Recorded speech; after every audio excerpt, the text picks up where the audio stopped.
Welcome to the Me and Money podcast, where your hosts and certified financial planners, Matt Fizell and Elliott Appel, share their thoughts on hot topics, important concepts, and real-life stories in personal finance. Hear from Matt and Elliott as they share lessons learned in their own financial journeys and those they've witnessed throughout their careers while helping clients. Have a question you'd like to hear discussed on a future episode of the podcast?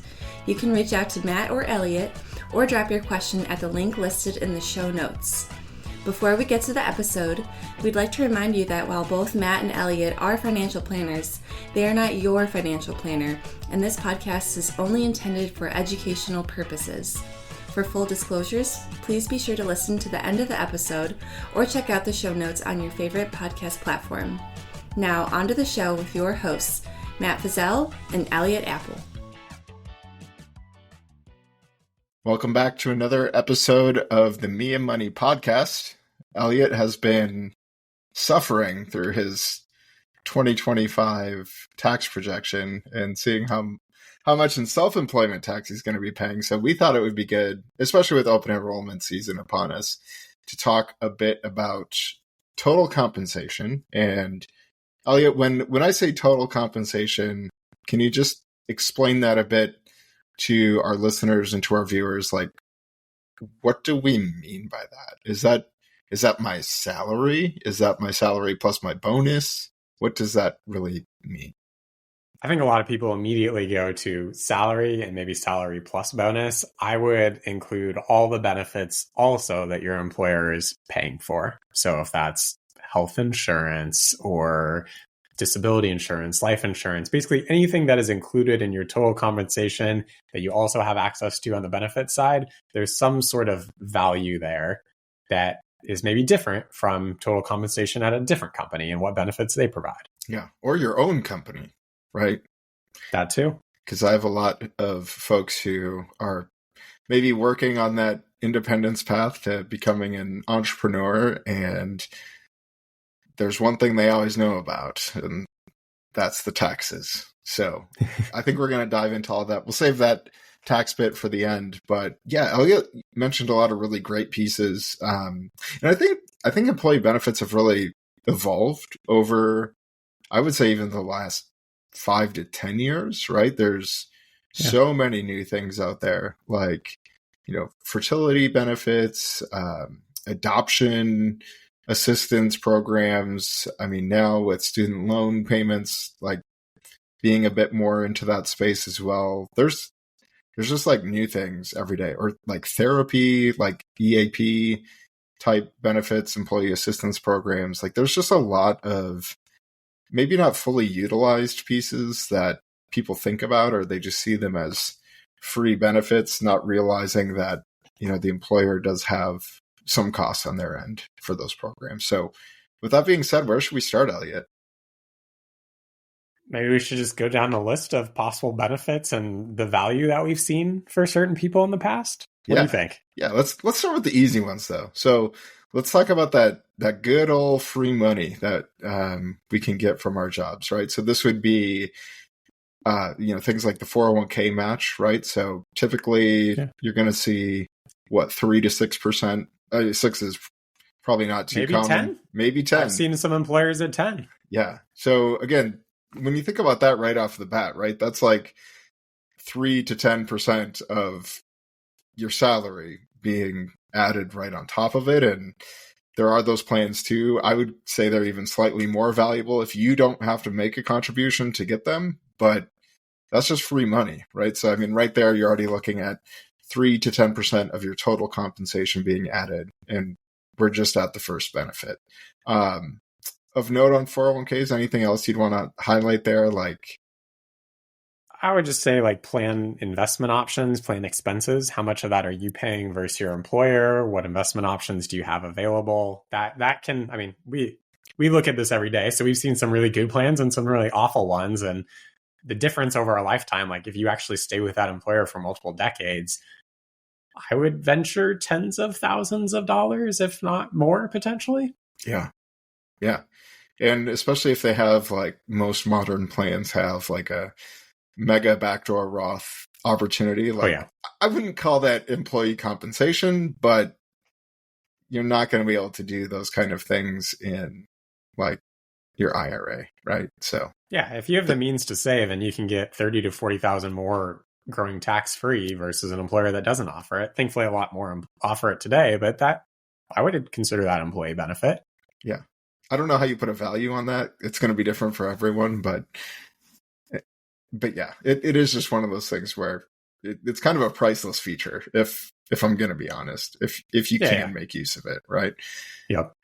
All right. On the topic of free money, I mean, this will be a two-pronged approach to this, but usually nowadays, anyways, you're going to have either a high deductible health plan or a health reimbursement, arrangement with your employer. So those may just be free dollars again that you're getting from your employer. It could be, a few $100s. I've seen it all the way up to like $2,500 for families who are using an HSA where, again, it's free money, right? And so depending on how much you're making, obviously that's going to impact what percentage of your total compensation is. But I don't meet too many people, regardless if they're making 100,000 or 400,000, who are going to, sneeze at an extra $2,500 being given to them for free. Of course, that opens up some tax benefits as well. And we haven't even gotten to the premiums, right, Elliott? So when people think about their total compensation and how that ties into their health insurance, what would you say there? Some employers cover none of the health insurance premiums for their employers. Some pay 100%, some pay a high percentage. So, I've seen it where maybe it's $8,000 to $10,000, maybe $12,000 a year worth of value to the employee because the employer is covering that. Now, you might have to pay for a family member, and it might make sense to do either that plan or a different plan entirely. But, if let's say you're making $100,000 and they're covering 100% of the premium and another employer is not, that's an extra maybe $10,000 worth of benefit to you. I mean, as a percentage, that's 10% of your compensation. Pretty meaningful. Yeah. So again, 401k, right? 401k and health plan, we're sitting somewhere between 13 and 20% of your total employee compensation. And I would echo a lot of what you're saying, Elliott. It's crazy. And for those of you listening, there's kind of a cheat way to do this, where if you go find your W-2 from last year, if you are an employee, there should be a box. Box 12 should have, there's a bunch of codes there. I believe it's DD, that will have what your employer paid for your health plan. So again, before you think about quitting or switching jobs to go chase, a few $1,000s more of salary, you may want to look at those and see, like, is the health plan at this new one better? I feel like most people are smart enough to look at that and ask themselves that question, but understanding how that's paid for and what your responsibility is compared to your existing employer, that may shift that math quite a bit. In fact, this year I had a client who's thinking about changing a job, and if they were going to do that, they're going to switch onto the other spouse's health plan, and his employer came back and said, look, if you do that, we're actually going to have to reduce your salary by $20,000 in order for you to go onto this health plan. And that was a pretty big, I thought that was a little outrageous, first and foremost. It's a little strange. But it just goes to show that that's a big needle mover, right? I think most people would rather not have that expense or reduction in income. So again, just be thoughtful when you're thinking about making a change, because benefits are about a third of the picture. Yeah. And more so than the dollars, I might just add, you hit on it slightly, but I just want to call it out, particularly in today's climate, is, does the employer offer the type of health insurance that allows you to see the doctors and get the care that you want? I think a lot of people sometimes are surprised. They switch, they assume, I'm going to have decent health insurance. And then they go there, the plan's crappy, and they can't see the doctors that they want, and or it doesn't cover the things that they want. And so the dollars don't even matter at that point. They just don't have what they need. Yeah.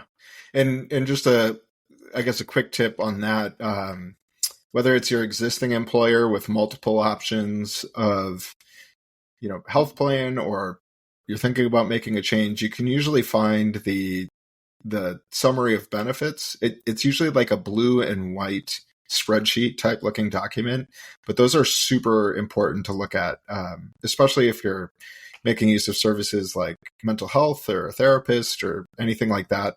The copay difference can go from, $30 copay to, well, you're paying cash until you hit your deductible. And depending on how your cash flow situation is, that can be a really, really negative change if you pick the wrong plan. So I always just encourage to look at those documents. They're usually pretty straightforward, or you can just probably get the plan number from the employer and say, hey, like, do you take this insurance to whoever it is you're seeing? Same with prescription drugs. I see that a lot. That's usually more of a Medicare situation where you're really digging into that, but prescription drugs can really add up fast, especially if you have a high deductible. Absolutely. Yeah. All right. So health plan and 401k, we've already put a big dent in our 30% of total compensation. What else, Elliott? What else should we be thinking about? For me, I'm a big stickler of what does the disability insurance policy look like at this employer? Not necessarily because of cost. Frankly, I don't actually want my employer, if I were not self-employed, I don't want my employer to cover that cost. I want to pick that. So if I ever need benefits from that policy, the benefits would be tax-free. Whereas if the employer pays and I get disability benefits in the future, it's taxable as ordinary income. So just a minor thing to note, but more so, how much benefit would it actually provide, and how does it define compensation? Is it just my base compensation? Does it include bonuses in that calculation of disability? And more importantly, what's the definition of, like, does it have own occupation for the definition of disability? And is that for the entire length, or is it more common like group plans where it's only the definition for 2 years, in which case, maybe you can't do your job for 2 years, but after that point, I always give the example of you can take ticket stubs at the movie theater. That's, for most people listening, that's probably going to pay a lot less than people who are listening to this, in which case the policy won't necessarily pay. So I think that's really, really important and something people skip over because they're like, hey, I'm not going to get disabled. But, if you ever met someone where that has happened to someone, you're looking at that policy with scrutiny. So I just encourage you to look over that disability insurance. One, do you have it? And then two, what does it actually look like? And don't just go off the 2-page summary. Get the actual 30, 40-page document with all the definitions and all that, and do research. Because this is one where if you do have a life-changing disability, you're going to wish you had read that. Yep. And again, just a little add-on quick tip there. Like, if you have the supplemental ability to buy up more benefit, be sure that you're aware of that, because there are usually income caps. Like, it'll say, 60,000 or 60% up to $10,000 per month. And then at that point, you're uninsured. So if you don't have that buy up, or you're above that threshold, you could really see a reduction in your cash flow.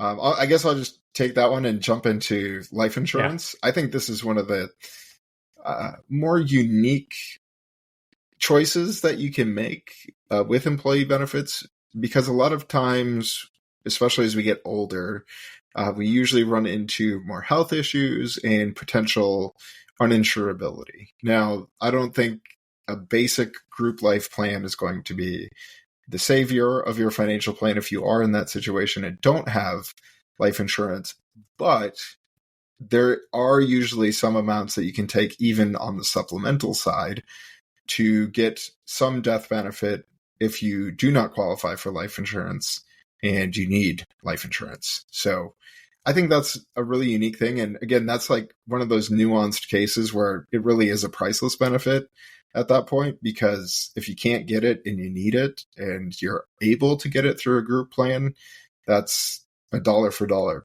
benefit. I don't know if you'd call that compensation, but it is true benefit. Otherwise, again, though, just look into those where, if you are unhealthier, but still insurable, it could make sense that it's more favorable for you to buy it through your employer, because the group rates are usually favorable to those with health issues and unfavorable to those who are healthy. So you kind of got to know where you're at in that spectrum, and make a plan accordingly with that one. Yeah. And I would just add, like, my preference is always to have insurance outside of work for life insurance. But again, if you can't, invaluable to have it through work. Yeah. And things you'll want to look at too is just like how, if you were to leave, how does that policy convert? Are you able to take it with you? Is it portable is probably the word you'll see inside of your documents. Because the worst case would be it's not. You get laid off or fired or can't work anymore, and then you lose your insurance. And that's quite frankly when you're probably going to need it the most in that type of a situation. And I'm going to add that step further, that if it is portable, research the cost. Because I ran into someone in the past who, hey, they just read it was portable, started working with me. I said, hey, what is the cost to actually do that? We looked it up. I don't remember the benefit was, but the cost was $16,000 per year. It was very cost prohibitive to actually take that with them relative to the benefit they were getting. Yep. Again, private insurance probably preferred. But it can be invaluable if you need it. I usually don't talk or feel too great about like the accident insurances or the critical illnesses, but again, I don't know. They don't really add too much, I guess, compensation. I will say one thing I didn't realize is a lot of people can use those hospital indemnity plans to like cover visits for like pregnancy and labor and delivery. Mm-hmm. So, I mean, I'm just going to share, like, we went through Allison's open enrollment, like we're trying for kids. And if we go to the hospital and we're there for any amount of time, it could pay us up to $4,000. Like the benefit itself is going to cost $260 for the whole year. But to me, that's like, it's a gamble worth taking, I guess. Yeah. You know? So again, that's, I mean, it doesn't sound like a lot, but when you added that to like Allison's salary, that's like, 5-6% additional compensation, just for that benefit. So there are little opportunities like that out there. Definitely. Yeah. What else do you see, Elliott? I've seen this more, and this is, I would say, more in the last 5 to 10 years, access to legal plans. And I will say they often get mixed reviews of like how good is the actual advice and accessibility of attorneys you can contact. But, I'm looking for someone's on a pay stub and it might be like, I don't know, $15 a month. So is it worth the gamble to pay $15 a month that if you do need some legal advice or something like that, it's probably less than a 1-hour consult with an attorney anyway, if you can get something out of it. So that's one. Again, not a huge thing, but if you're enrolling, you could consider whether that's a benefit to you. Yeah. They also usually do allow for basic estate document creation. So if you have I would tend to generalize and say simpler situation, you could probably save probably $500 to $1,000 on, maybe even more in that case, depending on where you live, on just getting a basic set of documents created. So, yeah. And then there's a lot of are there any other main benefits, Elliott, that I guess the big one we didn't hit on, stock compensation or equity compensation. Do you want to jump on that one first? I mean, I think anybody who's in that type of role, very familiar with whether you're going to have RSUs, ISOs, non-qualified stock options, whatever it be, in some way you're getting compensated with stock moving forward. A lot of that's going to depend on how well does the stock price do and how do they reprice those grants that you receive. But, at least working in Seattle in the tech world, that compensation was often many multiples any sort of base salary someone would get. So all that to say, it's a huge benefit, but a lot of it comes down to stock performance. Sure. I've seen stock compensation where you're making $1 million a year off the stock, but your base is only, I don't know, $200,000 maybe. Yeah.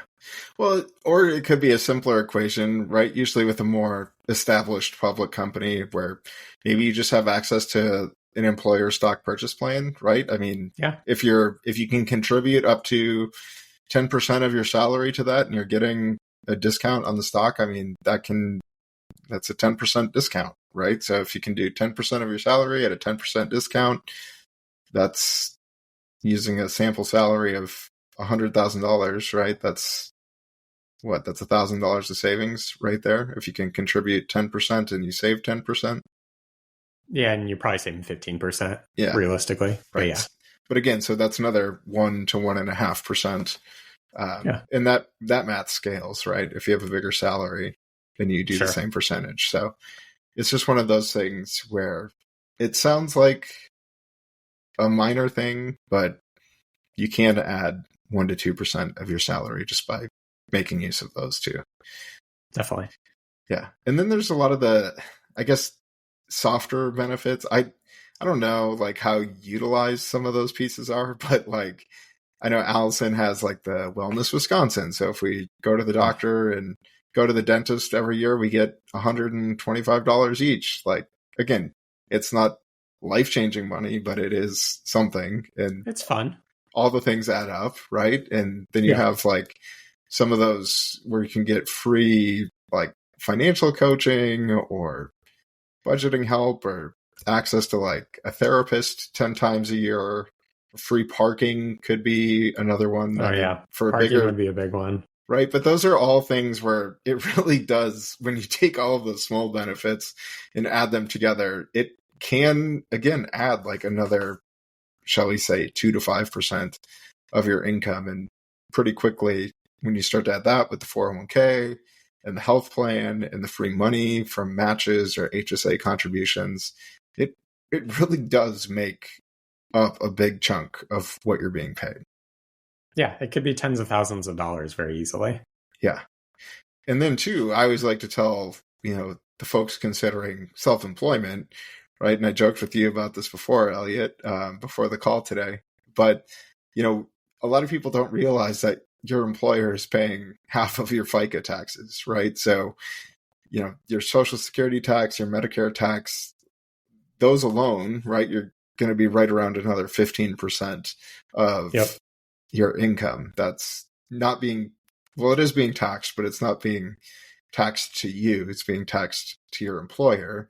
And I'm sure that's even more true, Elliott, in states like Washington and California that have mandated state like short-term disability or family leave taxes and insurances tacked onto them. I'm not familiar, but are the employers paying those other halves too?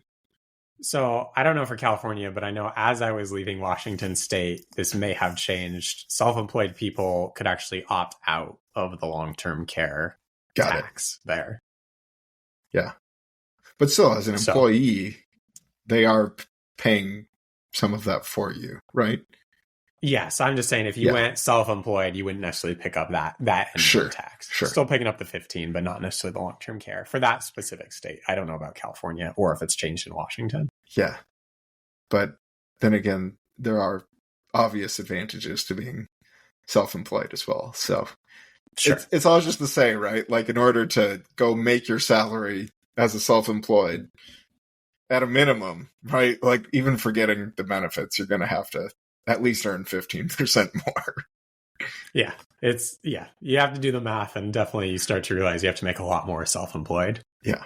So anything else you've seen, like any other, I guess we didn't even really get into like, I don't know, sometimes there's sabbaticals, right? I know Epic here in Madison, like every 5 years you get to go on a huge sabbatical and they'll pay for the whole darn thing. So I mean, including I think 2 other people to go with you. So it's like meant to be a family thing. Is it 2? I thought it was for sure your spouse or significant other, but maybe it is 2. I thought it was, but I'll check. I play tennis with some people who work at Epic. Yeah. So, I mean, there's things like that, or, even just vacation time, right? Like the difference in paid vacation time can be a huge difference from company to company. And I mean, that can, in some case, right? A week of vacation, if you're making $100,000 a year, that's not chump change, right? And how is vacation paid out if you leave, right? Like a lot of companies have switched to unlimited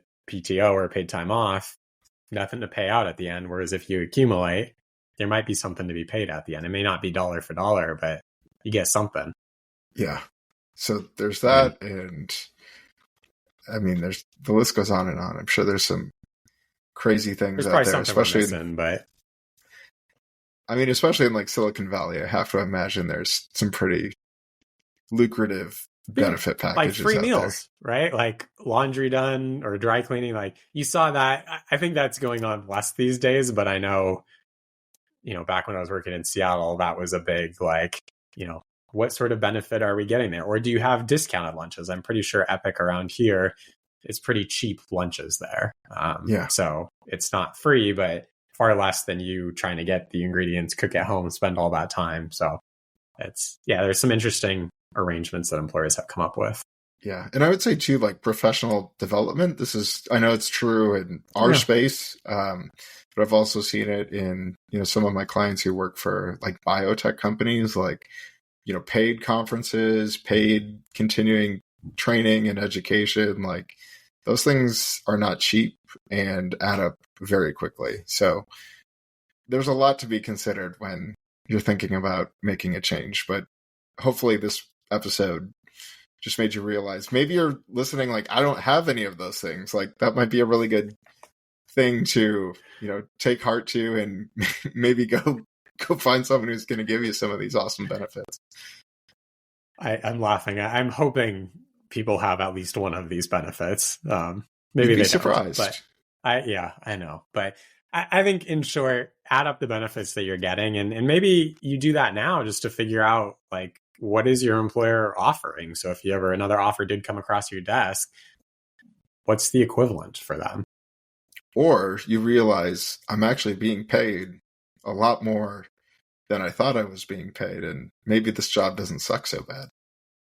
I don't know how many people are going to reach that conclusion, but I don't know. I'm trying to be the optimist here, Elliott. I believe. Fair enough. But no, sometimes jobs just suck and the money doesn't matter. If it's that bad and it doesn't make a difference, well, then I think you have even more clarity that you should quit your job after you have a well-rounded financial plan, of course. So anything else you want to add, Elliott? I think that's the perfect place to wrap it up. All right. It's a good thing I got him laughing. So this is going to be a good episode, but it was good to see you, Elliott. Thanks, Matt.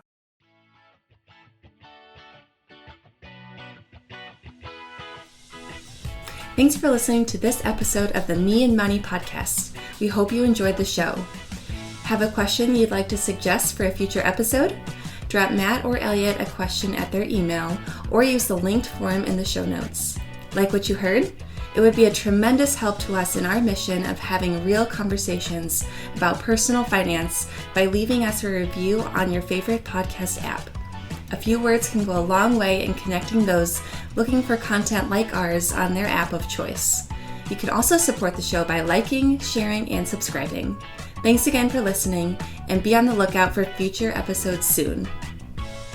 The Me and Money podcast is hosted and produced by Harmony Outsourcing Services LLC. Matt Fizell is an investment advisor representative of Harmony Wealth LLC. Elliott Appel is an investment advisor representative of Kindness Financial Planning LLC.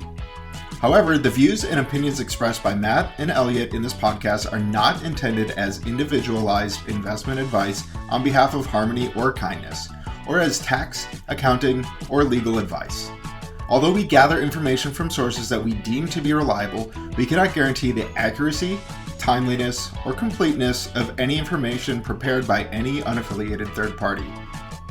When specific investments or types of investments are mentioned, such mention is not intended to be a recommendation or endorsement to buy or sell the specific investment.